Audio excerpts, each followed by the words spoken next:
So this woman, let's call her Bull. And Bull has a big problem.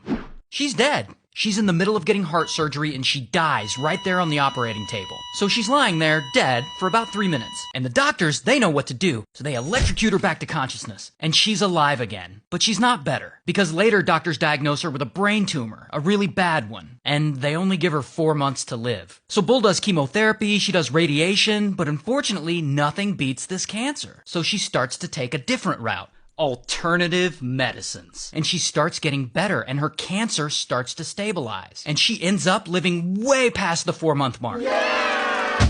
Until Bull decides to share her story on Instagram, and she starts pushing the alternative cures that helped her. And things really take off for her. I mean, people love her. I mean, her Instagram blows up, she gets lots of fans, tons of support, she creates a wellness app, and the app is so popular, Apple wants to partner with her and make it available on the Apple Watch. She creates a cookbook, she raises a bunch of money and donates it to charity. Things are going really well for her.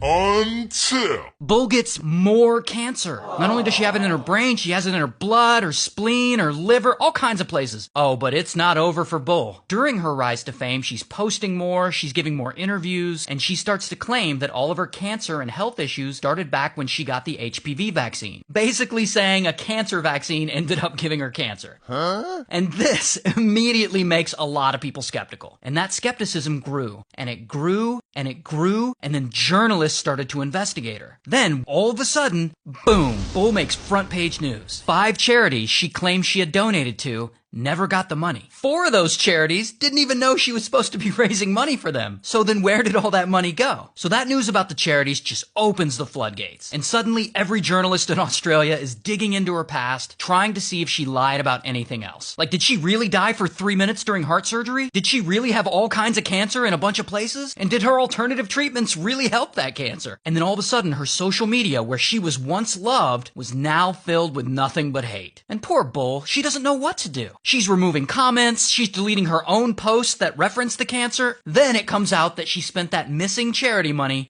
on herself.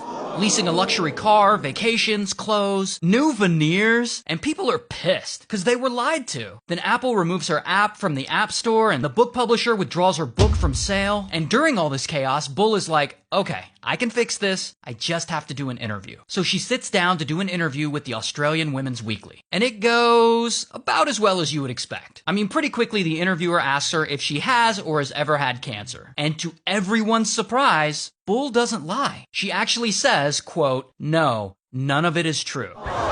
So why did she say she had cancer when she clearly didn't? Well, in a later interview, Bull actually claims that her doctor had tricked her into believing she had cancer. And of course, journalists look into this, and it turns out that doctor doesn't exist. So that was also a lie. Now, eventually, the Australian government, they investigate all this, and they end up fining Bull like $410,000 for making false claims about donations to charity. Then, she doesn't show up to any of her court dates, she doesn't pay any of her fines, and eventually police have to come raid her house and seize items to recoup the unpaid fines. A year later, the fines still weren't paid off and they raided her house again. And all this happened in Melbourne, Australia, so shout out to Australia.